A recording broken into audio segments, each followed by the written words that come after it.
In this video, I'll tell you about making ellipses in Autocad. So ellipse is a simple mathematical curve, and in Autocad you can make it directly with the ellipse tool. So on the draw panel, when you expand this flyout, you'll see that we have this ellipse tool and you can make it using these two options. We also have an elliptical arc that also will look in this video. So I'll start with a simple ellipse. Now as you can see that in this ellipse, we need to enter 3 different points. So for making this ellipse, we need to start with the center point. That will be the first point as mentioned in this flyout here. And then we need to enter the second point, that will be the end point of one of the axes, and then the third point, which will be the end point of another axis. So we'll do this on this geometry. So I'll select this center end ellipse. Now obviously we need to specify the center point as mentioned on the command line. So we need to specify the center of ellipse. So that center point will be point B in this geometry. Now we need to specify the end point of ellipse, and we can take the end point as point C or point A. So let's take this point C as the end point of one of the axes.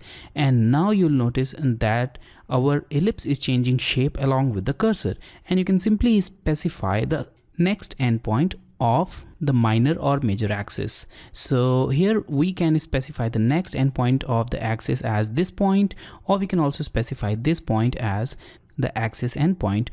But first we'll click at this point here, and that will be the axis endpoint, and here we have it. So now the A, B, C are the points on the major axis, where A, C is the major axis, and these 2 points are of minor axis.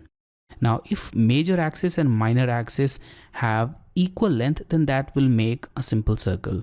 So now let's erase this ellipse, and let's select the second method, which is axis end. Now in this case we need to specify the 2 endpoints of the axis. So I'll select the A point as first axis endpoint, and then point C as the second axis endpoint. And now we need to again specify the endpoint of another axis. So here in this case I'm again selecting this point, and here we have it. So the only difference between these two ellipses is, in the first case we need to specify the center and then endpoint, but in the second case we have to specify the 2 endpoints. So now let's erase this one as well. So now let's have a look at the elliptical arc. So for that I'll once again go to the flyout, and here we have this elliptical arc option. So let's select it, and now in this case also we need to first make the ellipse and then we'll convert it into an arc. So here as you can see that we need to specify the endpoint of the ellipse. Alternatively, you can also click on the center option here on the command line to start the ellipse from the center point. So I'll click on the center and then click on the center point, and now the end point of one of the axes, and here we have the ellipse. So now we need to specify the second end point, and now the ellipse has been made, but in this case the command is still active.